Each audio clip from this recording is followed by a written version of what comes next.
RK news. ముందుగా వార్తల్లోని ముఖ్యాంశాలు. తెలంగాణలో నరేంద్ర మోడీ పర్యటన. మహబూబ్నగర్లో ఏర్పాటు చేసిన బీజేపీ సభలో పాల్గొన్న ప్రధాని నరేంద్ర మోడీ. వచ్చే ఎన్నికల్లో టీఆర్ఎస్ పార్టీ ఘన విజయం సాధిస్తుంది. మహబూబ్నగర్ ఆత్మీయ సభలో కేసీఆర్. రాబోయే ఎన్నికల్లో తనను గెలిపిస్తే పాలమూరు మరింత అభివృద్ధి చేస్తా. ఇంటింటి ప్రచారంలో బీఎస్పీ అభ్యర్థి సయ్యద్ ఇబ్రహీం. ప్రచారంలో భాగంగా మంత్రి లక్ష్మారెడ్డిని అడ్డుకున్న గ్రామస్తులు. వెనుదిరిగిన లక్ష్మారెడ్డి. మహబూబ్నగర్ పట్టణానికి భారత ప్రధాని నరేంద్ర మోడీ పర్యటనలో భాగంగా బీజేపీకి నాయకులు ఆయనకు ఘనస్వాగతం పలికారు. జిల్లా కేంద్రంలోని ఎంబీఎస్ డిగ్రీ కళాశాలలో ఏర్పాటు చేసిన బహిరంగ సభల్లో ఆయన పాల్గొన్నారు. ముందుగా మహబూబ్నగర్ నియోజకవర్గ ప్రజలకు ఆయన అభివాదం చేసి అమరవీరులకు నివాళులు అర్పించారు. అనంతరం సభను ఉద్దేశించి ప్రసంగించారు. ఈ సందర్భంగా ఆయన మాట్లాడుతూ తెలంగాణ రాష్ట్రాన్ని ఒకే కుటుంబం కబ్జా చేసి పాలించిందని అన్నారు. ఉమ్మడి రాష్ట్రాల కన్నా ఎక్కువ నిధులు కేటాయించింది కేవలం తెలంగాణ రాష్ట్రానికి అన్నారు. దేశానికి మొదటగా ప్రధానమంత్రి అయి ఉంటే రైతులకు ఈ గతి పట్టేది కాదని, కృష్ణా తుంగభద్ర నదులను ప్రవహించే జిల్లాలో ఎందుకు బీడు భూములు ఉన్నాయని ఆయన అన్నారు. బీజేపీ పార్టీని భారీ మెజారిటీతో గెలిపించాలని ఆయన కోరారు. भारत माता की जय बोल के मेरे सब साथियों को आशीर्वाद दीजिए. भारत माता की, भारत माता की, भारत माता की. भाइयों बहनों, आज तेलंगाना के चुनाव में मेरा ये दूसरा कार्यक्रम है. निजामाबाद में पहली सभा करके अब पालमूरू में आया हूं. भाइयों बहनों, आप लोग इतनी बड़ी तादाद में आकर के जो आशीर्वाद दिया, मैं आपका हृदय से बहुत बहुत आभार व्यक्त करता हूं. సోదర సోదరీమణులారా, తెలంగాణ ఎన్నికల్లో ఇది నా రెండవ కార్యక్రమం. ముందు నేను నిజామాబాద్లో ఒక భారీ బహిరంగ సభలో మాట్లాడాను. ప్రస్తుతం పాలమూరుకు వచ్చాను. ఇక్కడ ఇంత భారీ సంఖ్యలో హాజరైనటువంటి మీ అందరినీ, మీ ఆశీర్వాదాలను చూసి మీకు నేను హృదయపూర్వకంగా కృతజ్ఞతలను తెలియజేస్తున్నాను. मैं सबसे पहले तो आपकी क्षमा मांगता हूं, क्योंकि हमारे तेलंगाना की इकाई ने सभा के लिए जो स्थान सोचा था और पंडाल बनाया था वो छोटा पड़ गया और बहुत बड़ी संख्या में आप लोगों को बाहर धूप में खड़ा रहना पड़ा. आपको जो धूप में खड़ा रहना पड़ा, आपको जो ये ताप सहना पड़ा, इसके लिए मैं आपकी क्षमा मांगता हूं. लेकिन मैं आपको विश्वास दिलाता हूं, ये ताप में जो आप तप रहे हैं, मैं इस प्यार को ब्याज समेत लौटाऊंगा, विकास करके लौटाऊंगा. మొట్టమొదట నేను మీ అందరికీ క్షమాపణలు చెప్పదలుచుకున్నాను. మా తెలంగాణ శాఖ మీ అందరి కోసం చేసినటువంటి ఈ సభాగారం ఏదైతే ఉందో, ఈ సభాగారం చిన్నదైపోయింది. మీలో చాలామంది ఎండలో నిలబడవలసి వస్తుంది, కష్టాలు అనుభవించవలసి వస్తుంది. కానీ నేను మీకు వాగ్దానం చేస్తున్నాను, ఈ ఎండలో నిలబడ్డటువంటి మీకు వడ్డీతో సహా అభివృద్ధి చేసి నేను మీ అభివృద్ధిని చేస్తానని చెప్తున్నాను. साथियों, आप सभी भाग्यशाली हैं जो बाल गोपाल भगवान कृष्ण की बहुत बड़ी कृपा आप सब पर रही है. पालमूरू का नाम ही दूध और दही के संगम से बना है. इससे साफ है कि पुरातन काल से ही कैसे दूध और दही की गंगा यहां बहती रहती थी. यहां के बारे में चर्चित है कि यहां आने वाले अतिथि पानी मांगते हैं तो यहां के लोग दूध परोसते हैं।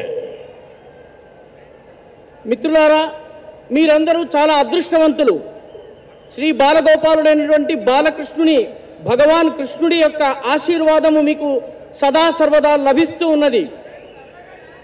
పాలమూరు అనే పేరు పాలు పెరుగు నుంచి వచ్చింది. ఇది పాలు పెరుగుల సంగమంతో ఏర్పడినటువంటి పేరు పాలమూరు. దీని ద్వారా అర్థమయ్యేది ఏంటంటే పురాతన కాలం నుంచే ఇక్కడ పాలు పెరుగుల तेलंगाना की जनता जलावन के चरणों में बैठेगा। మిత్రులారా, నేను ఇక్కడ విన్నాను, ఇక్కడ కొందరు నాయకులకు ఏది పడితే అది మాట్లాడటం అలవాటైపోయింది, ఇష్టారాజ్యంగా మాట్లాడుతున్నారు. ఇక్కడ ఆంధ్ర తెలంగాణలో ఎవరు పరిపాలించినా కొందరి పాదాల దగ్గర కూర్చుని వాళ్ళ పాదాల దగ్గర పడి ఉండాలన్నటువంటి పరిస్థితి ఉందని చెప్తున్నారు. అది వైఎస్ రాజశేఖర్ రెడ్డి అయినా, చంద్రబాబు నాయుడు అయినా, కిరణ్ కుమార్ రెడ్డి అయినా, కాంగ్రెస్ పార్టీ, వైఎస్ఆర్, టీఆర్ఎస్ అన్ని పార్టీలకు చెందినటువంటి వాళ్ళు ఇలా పాదాల మీద కూర్చునేటువంటి పరిస్థితి ఉంది. కానీ ఎవరి పాదాల దగ్గర మనం తెలంగాణ కోసం పోరాడింది ఎందుకు? స్వాభిమానం కోసము. స్వాభిమానం కోసం పోరాడినటువంటి మనము ఎవరి పాదాల దగ్గర కూర్చోవలసిన అవసరము, అగత్యము లేనటువంటి ప్రభుత్వాన్ని ఏర్పాటు చేసుకుందాము. भाइयों बहनों, आप मुझे बताइए, ये 5 साल में आपके सपने पूरे हुए क्या? మిత్రులారా, నాకు ఈ విషయం చెప్పండి. గత 5 సంవత్సరాలలో మీ ఆకాంక్షలు, మీ కలలు నెరవేరినాయా? जोर से जवाब दीजिए। గట్టిగా జవాబు చెప్పండి. आपके सपने पूरे हुए क्या? మీ స్వప్నాలు ఫలించాయా? మీ ఆకాంక్షలు నెరవేరాయా? टीआरएस ने जो वादे किए थे निभाए क्या? టీఆర్ఎస్ చేసిన వాగ్దానాల్ని నిలబెట్టుకుందా? आपको ये दूंगा वो दूंगा कहा था, किया क्या? మీకు అది ఇస్తాము ఇది ఇస్తామని చెప్పారు, చేశారా? तेलंगाना को बर्बाद किया कि नहीं किया?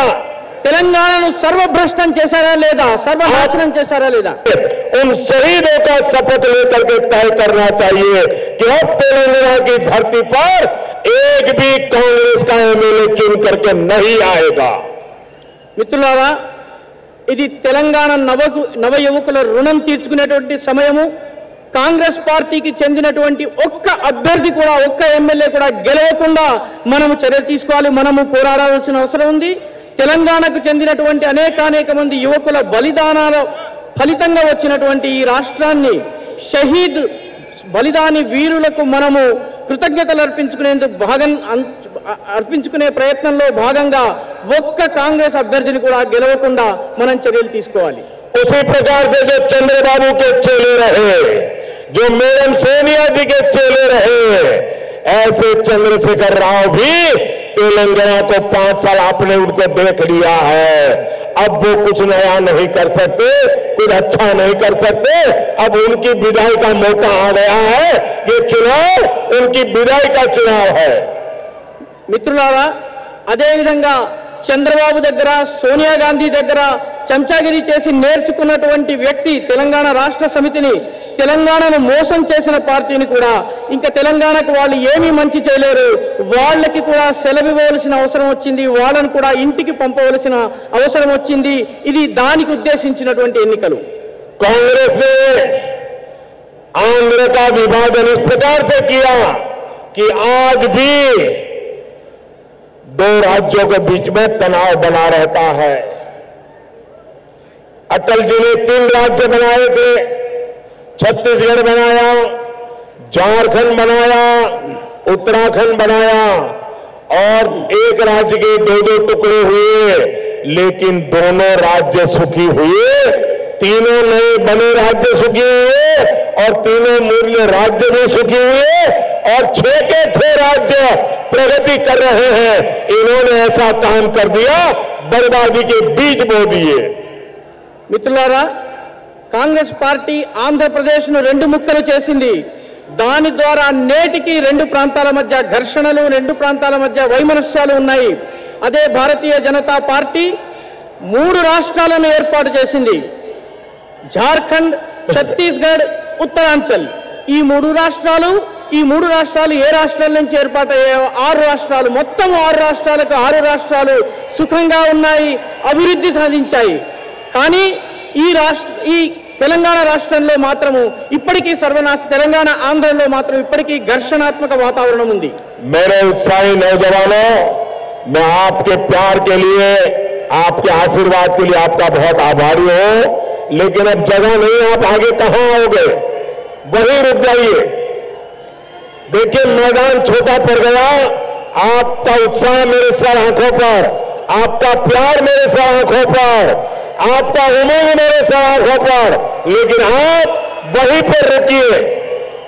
నా నవయువక మిత్రులారా, మీ అందరూ ఇంత పెద్ద సంఖ్యలో వచ్చినందుకు కృతజ్ఞతలు.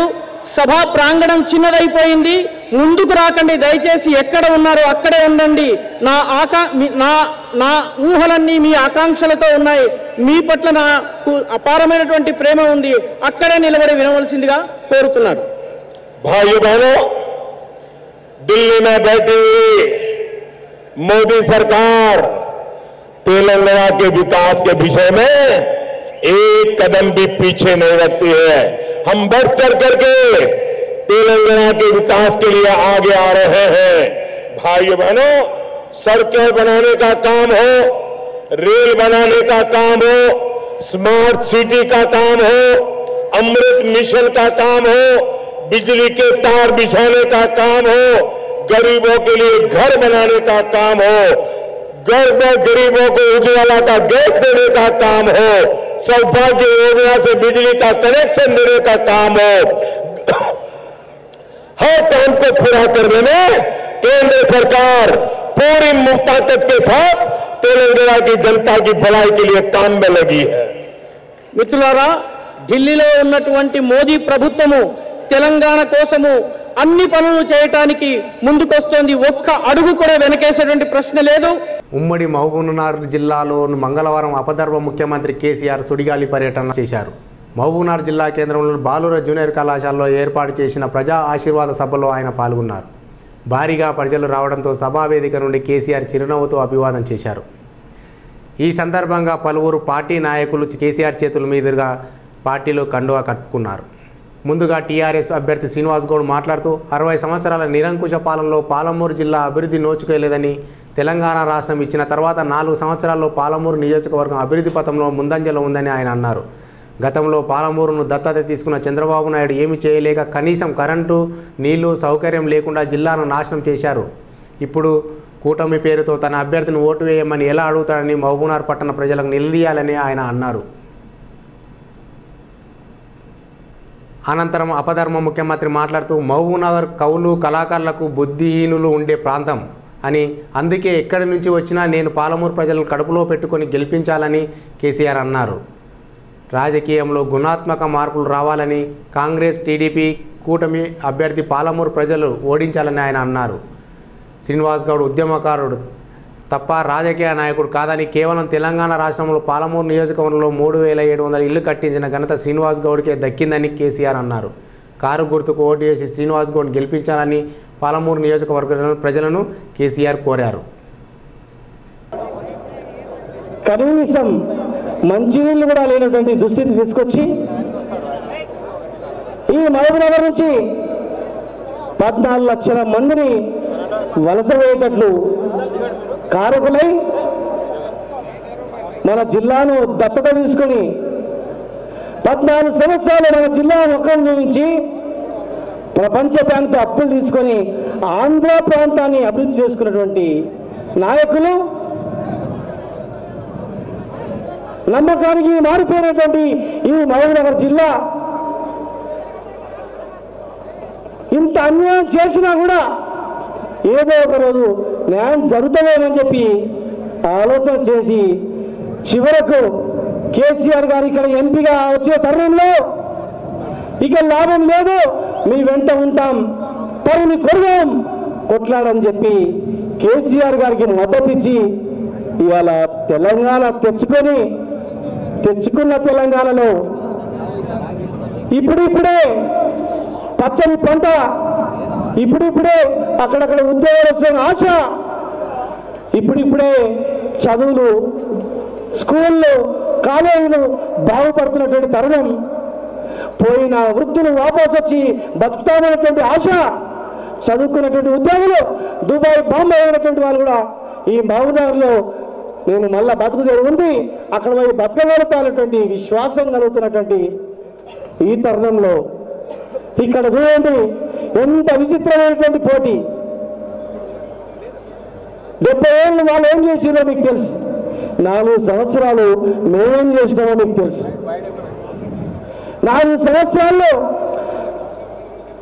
వేల మంది మా అవ్వలకు, మా వికలాంగులకు పెన్షన్ ఇచ్చి 200 పెన్షన్ ఇచ్చి, 1000 రూపాయల పెన్షన్ ఇచ్చి 200 నుంచి వాళ్ళ జీవితాలను నిలబెట్టి, కరెంటు లేక కష్టాలతో సతమతం అవుతున్నటువంటి ఈ రైతాంగానికి 24 గంటల కరెంట్ ఇచ్చి, 3 గంటల కరెంటు కాదు బిడ్డ 24 గంటల కరెంట్ ఇస్తున్నామని చెప్పి బుద్ధి చెప్పి, పంటలు పండుతాయి, రేపు చెరువులు దోవుతున్నారు, నీళ్ళు వస్తాయి, బాగుపడతామనేటువంటి తరుణంలో చూడండి ఇక్కడ పరిస్థితి ఎట్లా అవుతా ఉంది. పేరుకు మహబూబ్నగర్ మాత్రమే పేరు, కానీ తాగడానికి నీళ్ళే ఇక్కడ, కాలేజీలో వసతులు లేవు, స్కూల్లో లేవు, హాస్పిటల్లో దౌర్భాగ్యం, అక్కడ ఆడుకుందామంటే ఒక పార్కు లేదు, ఇల్లు కట్టిన నీళ్ళు ఎక్కడున్నాయో తెలియదు, కనీసం బస్టాండ్ పక్కన ఉన్నటువంటి ట్యాంక్ బండి కట్ట మీద ఒక తుమ్మ చెట్లు కూడా కొట్టినటువంటి దుస్థితి. తాండాలు చూస్తే అదే పరిస్థితి, ఏ కులం ఏ వృత్తి అన్నీ అదే పరిస్థితి. ఒకప్పుడు మంచిగా బతికిన కుటుంబాలు ఇవాళ 70 సంవత్సరాల చరిత్రలో చిన్నాభిన్నమనే, ఒకటి బాంబే పోతే ఒకటి పూణే పోతే మా మైనారిటీ సోదరులు దుబాయ్ అని బతికిన పరిస్థితులు, పోతుంటే వస్తుంటే బాధలే, ఏడిపే, ఏ ఇంట్లో చూసినా ఏడిపే, ఆడపిల్ల పుట్టినా ఏడిపే, మగపిల్లాడు పుట్టినా ఏడిపే, ఎవరు పెళ్లి చేసినా ఏడిపే, వీడు ఎట్లా బతుకుతాడు, వీడు ఏమవుతాడు అని చెప్పి కన్నీటి కష్టాలతో ఉన్నటువంటి మహబూబ్నగర్ పచ్చ పంటలు పండుతాయనే తరుణంలో ఇవాళ ఈ మహబూబ్నగర్లో ఎవరు నిలబడుతున్నారు, ఏ పార్టీ నిలబడుతుందంటే ఏమని చెప్పుకోవాలి. అసలు ఇక్కడ నిలబెట్టే అభ్యర్థి, ఇక్కడ నిలబెట్టే పార్టీ అసలు ఏం పార్టీ అది? 70 సంవత్సరాల సుదీర్ఘమైనటువంటి చరిత్రలో 40-50 సంవత్సరాలు పోరాటం చేసి ఈ మహిళా సంఘటనలో కేసీఆర్ గారు ప్రాణాలకు తెగించి అసంబంధ వర్గాల వాళ్ళు కూడా పోరాటం చేసి తెలంగాణను తెచ్చుకుంటే, ఎవరైతే తెలంగాణకు అడ్డుపడ్డాడో, వచ్చిన తెలంగాణ వెనక్కి ఎప్పుడైతే పంపిండో ఆయన పార్టీ మళ్ళీ ఇక్కడ ప్రత్యక్షం కావడం ఆశ్చర్యం. కరెంట్ అడుగుతూనే కాల్చి చంపినటువంటి చంద్రబాబు 3 గంటల కరెంటుతో వ్యవసాయం చేసుకోకండి, వ్యవసాయం దండు అన్నటువంటి చంద్రబాబు నాయుడు, పార్టీ ప్రతినిధులు, జిల్లా ప్రతినిధులు, సభలో ఆసీనైనటువంటి మీ అందరికీ నా నమస్కారం.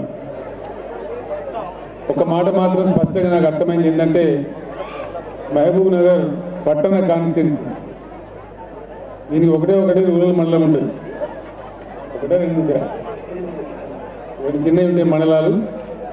5-10 వేల మంది ఉంటారేమో సభలో అనుకున్నాను నేను, కానీ ఇంత పెద్ద సంఖ్యలో మీరు ఉన్నారంటే 100% శ్రీనివాస్ గౌడ్ గారి గెలుపు ఖాయమైంది అని అర్థమవుతా ఉంది.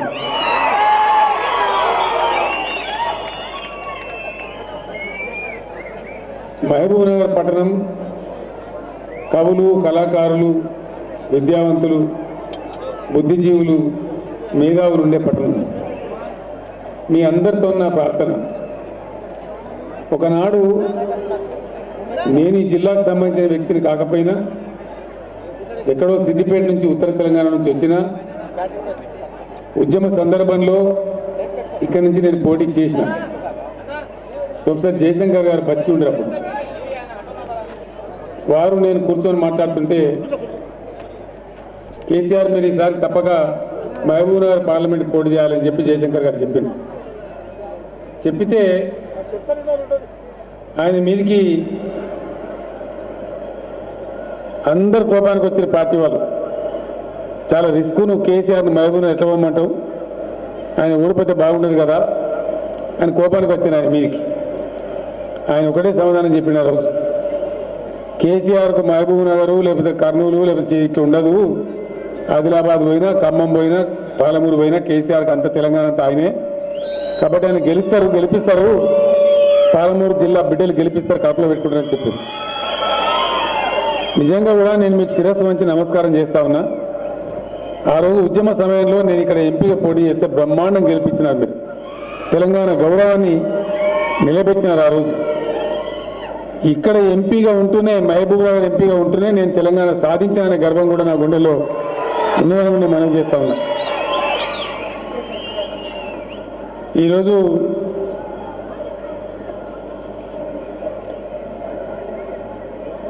ఇవాళ మన సుభాష్ రెడ్డి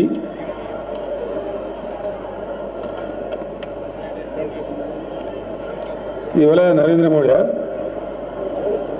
మోడీ వచ్చిండ ఎలా సరే మాట్లాడదాం, ఆ సంగతి మాట్లాడదాం. గాసారం బాగా మనతో పెట్టుకున్నాడు. మిమ్మల్ని నేను ఒకటే మాట ప్రార్థిస్తా ఉన్నా. ఇలా మీ ముందు ఒక ప్రశ్న ఉంది, ప్రత్యేకించి మహబూబ్ నగర్ జిల్లా, ఈ మహబూబ్ నగర్ నియోజకవర్గం ఒక ఛాలెంజ్ ఉంది మీ ముందు. మొట్టమొదటి సంగతి, ఎలక్షన్లు వస్తాయి పోతాయి, పార్టీలు నిలబడతాయి, మనుషులు గెలుస్తారు, ఇవన్నీ సహజంగా జరిగేది ఎలక్షన్ అంటే. కానీ ఒక గుణాత్మకమైన మార్పు రాజకీయాల్లో రావాల్సిన అవసరం ఉంది. వ్యక్తులు గెలుచుడు, పార్టీలు గెలుచుడు కాదు. ఎలక్షన్ వస్తే ప్రజాస్వామ్యంలో సరిపోను పరిపక్వత ఉంటే ఎన్నికల్లో గెలవాల్సింది ప్రజలు గెలవాలి, ప్రజల అభిష్టం గెలవాలి, ప్రజల వాంఛ గెలవాలి. అట్లయితే నెక్స్ట్ 5 సంవత్సరాలు కూడా ప్రజల కోరిక నెరవేరుతుంది, ప్రజలు అనుకున్న పనులు జరుగుతాయి. దురదృష్టం మన దేశంలో ఇంకా పరిస్థితులు రాలే. ఇష్టం వచ్చినట్టు మాట్లాడుతుంటారు, ఇష్టం వచ్చినట్టు చెప్తారు, ఇష్టం వచ్చిన ప్రవర్తన చేస్తారు. అయినా మనం ఇంకా సహనం ఉన్న దేశం కాబట్టి మనం మౌనంగా భరిస్తున్నాం. ఆ పరిస్థితి దాటాలని చెప్పి నేను కోరుకుంటా ఉన్నా. ఈరోజు మీరు కూడా దయచేసి ఆలోచన చేయండి. ఎక్కువ కన్ఫ్యూజన్ లేదు ఇక్కడ. నాకు తెలిసినంత వరకు 2 పార్టీలు ఉన్నాయి. ఒకటి, 58 ఏళ్ళు పరిపాలన చేసినటువంటి పెద్దలు కాంగ్రెస్ టీడీపీ కలిసి ఒక అభ్యర్థి, 15 ఏళ్ళు పేగులు దిగేదాకా కొట్లాడి 4 ఏళ్ళ నుంచి మీరు ఆశీర్వదిస్తే పరిపాలన చేసి మీ ముందు నిలబడే టీఆర్ఎస్ పార్టీ 2 ఉన్నాయి. ఈ రెండిట్లలో ఎవరి చరిత్ర ఏందో కూడా మీ ముందే ఉన్నది. మీకేం దాచిపెట్టి లేదు, కన్ఫ్యూజన్ లేదు. మీరు కన్ఫ్యూజ్ కావద్దని నేను కోరుతున్నాను. చిన్న మాట ఆలోచన చేయాలి. 58 ఏళ్లలో మహబూబ్ నగర్ పట్టణంలో కావచ్చు, మహబూబ్ నగర్ జిల్లాలో గ్రామాల్లో కావచ్చు, కరెంటు ఎట్లా ఉండే, ఇవాళ ఎట్లా ఉన్నది, దయచేసి మీరు ఆలోచన చేయాలి. చాలా పెద్ద మాట, ఇది చిన్న మాట కాదు. ఎందుకంటే చంద్రబాబు నాయుడు నేను మొత్తం హైదరాబాద్ నేనే కట్టిన అంటాడు ఆయన. మరి నువ్వు కులీ కుతుబ్ షా ఏం చేయాలి? హైదరాబాద్ కోడేరు మండలం నాగులపల్లి గ్రామంలో ఇంటింటి ప్రచారం నిర్వహించడానికి వచ్చిన ప్రజాకూటమి బలపరిచిన కొల్లాపూర్ కాంగ్రెస్ పార్టీ అభ్యర్థి బీరం హర్షవర్ధన్ రెడ్డికి ఘనస్వాగతం పలికిన నాగులపల్లి గ్రామస్తులు. అభ్యర్థి బీరం హర్షవర్ధన్ రెడ్డి మాట్లాడుతూ 20 సంవత్సరాల దొర పాలనకు చమరగీతం పాడాలని, ఈ ప్రాంతంలో అభివృద్ధి కుంటుపడిందని, ఈ ఎన్నికలో టీఆర్ఎస్ పార్టీకి తగిన గుణపాఠం చెప్పాలని కార్యకర్తలకు చెప్పారు. రాబోయే ప్రజాకూటమి ప్రభుత్వం ఏకకాలంలో రైతులకు 2 లక్షల రూపాయల రుణమాఫీ చేయబోతున్నామని చెప్పారు.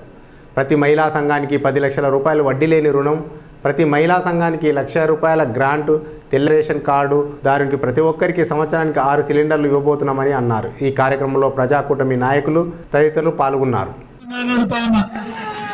లేకుంటే కళాకూర్తి లిఫ్ట్ ఇరిగేషన్ జూపల్లి కృష్ణరావు బంధువులు కట్టినాను అడుగుతా ఉన్నా. శ్రీశైలం ప్రాజెక్టును ఎవరు కట్టింది? కాంగ్రెస్ పార్టీ కట్టింది. కళాకూర్తి లిఫ్ట్ ఇరిగేషన్ కాంగ్రెస్ పార్టీ కట్టింది. భీమా ప్రాజెక్టును కాంగ్రెస్ పార్టీ కట్టింది. జూరాల ప్రాజెక్టును కాంగ్రెస్ పార్టీ కట్టింది. మరి జూపల్లి కృష్ణారావు ఏం కట్టిందంటే, జూపల్లి కృష్ణారావు బంధువులు మనకు డబుల్ బెడ్రూమ్ రాలే కానీ మూడు బంగ్లాలు ఇల్లు కొడంగల్ నియోజకవర్గంలోని మద్దూరు మండలంలోని గ్రామాల్లో టీఆర్ఎస్ ఎమ్మెల్యే అభ్యర్థి నరేందర్ రెడ్డి ప్రచారం నిర్వహించారు. ఎన్నికలు దగ్గర పడుతున్న తరుణంలో ప్రచారాన్ని ముమ్మరంగా కొనసాగిస్తున్నారు. ప్రతి పల్లె తిరుగుతూ ప్రజల్లోకి వెళ్లి కారు గుర్తుకు ఓటు వేసి తనను గెలిపించాలని కోరారు. ప్రచారంలో భాగంగా నాగిరెడ్డిపల్లి గ్రామంలో పార్టీ కార్యాలయాన్ని ప్రారంభించారు. అనంతరం కార్యకర్తలను ఉద్దేశించి మాట్లాడుతూ ఎన్నికలు జరగడానికి 10 రోజులు మాత్రమే మిగిలి ఉందని, 10 రోజులు కార్యకర్తలు కష్టపడి ఇంటింట ప్రచారం నిర్వహించి తనను భారీ మెజారిటీతో గెలిపిస్తే కార్యకర్తల కోసం 5 సంవత్సరాలు కష్టపడి పనిచేస్తానని భరోసా ఇచ్చారు. అలాగే ప్రతి ఒక్కరికి డబుల్ బెడ్రూమ్ ఇళ్లు మంజూరు చేయిస్తానని హామీ ఇచ్చారు. ఇక్కడ చేతలు ఉన్నాయి, పెద్ద మాటలు, టీవీలలో గప్పాలలో పొంకనాలు కొట్టుడు తప్ప ఏది కూడా లేదు. కొడంగల్కు ఎప్పుడు చూసినా కొడంగల్ గలం వినిపిస్తారంటే కొడంగల్కి ఏం చేయరు. 10 ఏళ్ళు అవుతుంది సన్యాసిలాగా తిరిగిన ఒక గ్రామం రాలేదు. ఒక్క గ్రామానికి 5 ఏళ్లకు ఒకసారి రాలేవు. అనేక గ్రామాలు దత్తత తీసుకున్నావు, లగచల దత్తత తీసుకున్నావు, గుణమాల దత్తత తీసుకున్నావు. ఒక్క రోజు కూడా ఒక గ్రామానికి రాలేదు. దత్తత తీసుకున్న గ్రామాలకే ఏం చేయకుండా నువ్వు పెద్ద మాటలు మాట్లాడి కొడంగల్ గలం వినిపిస్తారంట. సిగ్గు చీరం ఉండాలని మాట్లాడడానికి ఇంత చేతగాని ఎమ్మెల్యే ఎక్కడ కూడా చూడలేము మనం.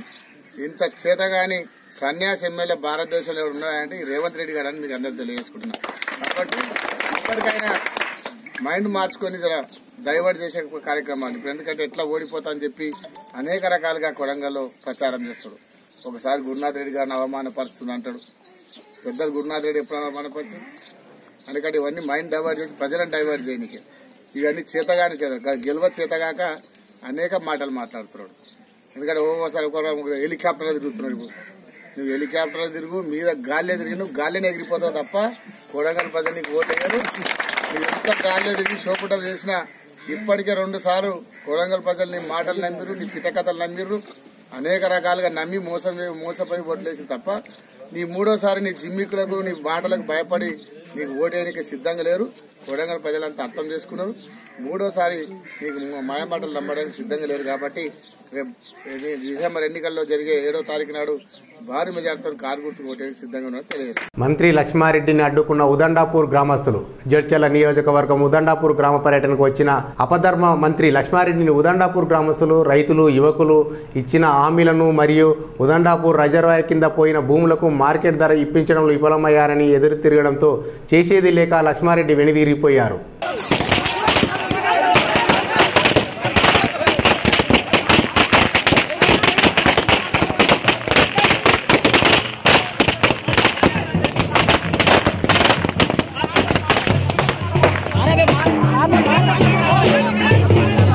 మహబూబ్నగర్ జిల్లా మక్తల్ నియోజకవర్గంలోని వడ్వాడ్ గ్రామం నుండి ప్రధాని మోడీ సభకు భారీగా తరలి వచ్చిన బీజేపీ శ్రేణులు. ఈ కార్యక్రమంలో బీజేవైఎం జిల్లా ప్రధాన కార్యదర్శి నరేందర్ సాగర్, మాగనూరు మండలం నుంచి బీజేపీ కార్యకర్తలు, నాయకులు పాలమూరు జిల్లాలో నిర్వహించిన బహిరంగ సభకు భారీగా తరలి వెళ్లారు. ఈ కార్యక్రమంలో బీజేపీ జిల్లా ప్రధాన కార్యదర్శి నరేందర్ సాగర్ మాట్లాడుతూ రాబోయే రోజుల్లో తెలంగాణలో బీజేపీ అధిక మొత్తంలో సీట్లు సాధిస్తుందని, నియోజకవర్గంలో బీజేపీ అభ్యర్థి బి కొండయ్య భారీ మెజార్టీతో గెలుస్తారని ధీమా వ్యక్తం చేశారు. వస్తామని చెప్పి ధీమా వ్యక్తం చేస్తూ ఉన్నాం. మరి అదేవిధంగా మక్తల్ నియోజకవర్గంలో కూడా అఖండ మెజార్టీతో కార్యకర్తలు ప్రతిరోజు కష్టపడుతూ ఉన్నారు. బూత్ స్థాయిలో ఏ పార్టీకి లేనటువంటి అత్యధిక మెజార్టీ బీజేపీ స్థానాలు దక్కించుకుంటుంది. కొండయ్య గారిని అత్యధిక మెజార్టీతో మక్తల్ స్థానంలో భారతీయ జనతా పార్టీ అధికారంలోకి రానుంది. ఎమ్మెల్యేగా కొండయ్య గారు ఖచ్చితంగా చేసే విధంగా భారతీయ కార్యకర్తలంతా కూడా ఈ సందర్భంగా పిలుపునిస్తా ఉన్నాం. ఈరోజు మోదీ గారి చేపట్టేటటువంటి బహిరంగ సభ ద్వారా తెలంగాణ వ్యాప్తంగా కాషాయం అంతా కూడా. ఎన్నికల ప్రచారంలో భాగంగా మహబూబ్నగర్ నియోజకవర్గ బహుజన సమాజ్వాదీ పార్టీ సయ్యద్ ఇబ్రహీం ఇంటింటి ప్రచారం కొనసాగిస్తున్నారు. జిల్లా కేంద్రంలోని ఏనుగొండ అప్పనపల్లి హౌసింగ్ బోర్డు కాలనీలో ఆయన ఇంటింటి ప్రచారం చేశారు. గత 2 సార్లు ఎమ్మెల్యేగా పోటీ చేసి ఓడిపోయానని, ఈసారైనా తప్పకుండా ఏనుగు గుర్తుకు ఓటేసి తనను గెలిపించాలని ఓటర్లను కోరారు. ఎన్నికల సమయంలో కాకుండా అన్ని వేళలా ఎప్పుడూ ప్రజలకు అండగా ఉండేవాడినని, ఎమ్మెల్యేగా గెలిపిస్తే మరింత అభివృద్ధికి చేస్తానని ఇబ్రహీం అన్నారు. బీఎస్పీ పార్టీ, ఈ బహుజన సమాజ్ పార్టీ జాతీయ పార్టీ. ఎందుకంటే అంబేద్కర్ గారు రాజ్యాంగం రాసిండ్రు కాబట్టి మనము ఈ యొక్క ప్రజాస్వామ్యంలో మనకు హక్కులు వచ్చినాయి. అంతకుముందు మన బానిస బతుకులు ఉండేటివి. కాబట్టి మనం అందరం కూడా అంబేద్కర్ ఆశయాలు అంటే ప్రజలకందరూ కూడా అన్ని వర్గాలకు న్యాయం జరగాలి. అప్పుడే ఈ భారతదేశం కావచ్చు, రాష్ట్రం కావచ్చు డెవలప్మెంట్ అవుతుంది. ఒక తల్లికి 4 బిడ్డలు ఉంటే 2 బిడ్డలు మంచి ఉన్నత స్థాయిలో ఉండి 2 మాత్రం తినడానికి తిండి లేదు, అప్పుడు ఆ తల్లి బాధపడుతుంది. ఎందుకంటే అదేవిధంగా ఈ సమాజంలో, ఈ రాష్ట్రంలో అందరూ ఎస్సీలు, ఎస్టీలు, బీసీలు, మైనార్టీలు డెవలప్ అయినప్పుడే ఈ రాష్ట్రం బాగుపడుతుంది. కాబట్టి మన అంబేద్కర్ ఆశయాల మేరకు కాన్షీరామ్ గారు 1984 స్థాపించిన పార్టీ బీఎస్పీ పార్టీ, ఏనుగు గుర్తు. మనం అందరం కూడా ఈరోజు ఆలోచన చేయాలి. ఈరోజు సైకిల్ గుర్తు కావచ్చు, ఈరోజు చేయి గుర్తు కావచ్చు, ఈరోజు కాలు గుర్తు కావచ్చు, అన్ని చూసుకున్నాం. తెలంగాణ వార్తలు ముగించే ముందు ముఖ్యాంశాలు మరొకసారి. నరేంద్ర మోడీ పర్యటన. మహబూబ్నగర్లో ఏర్పాటు చేసిన బీజేపీ సభలో పాల్గొన్న ప్రధాని నరేంద్ర మోడీ. వచ్చే ఎన్నికల్లో టీఆర్ఎస్ పార్టీ ఘన విజయం సాధిస్తుంది. మహబూబ్నగర్ ఆత్మీయ సభలో కేసీఆర్. రాబోయే ఎన్నికల్లో తనను గెలిపిస్తే పాలమూరు మరింత అభివృద్ధి చేస్తా. ఇంటింటి ప్రచారంలో బీఎస్పీ అభ్యర్థి సయ్యద్ ఇబ్రహీం. ప్రచారంలో భాగంగా మంత్రి లక్ష్మారెడ్డిని అడ్డుకున్న గ్రామస్తులు. వెనుదిరిగిన లక్ష్మారెడ్డి. ఇవి ఇవాల్టి వార్తలు. మరిన్ని వార్తలకు చూస్తూనే ఉండండి ఆర్కే న్యూస్. ప్రతిదృశ్యం ప్రజాపక్షం.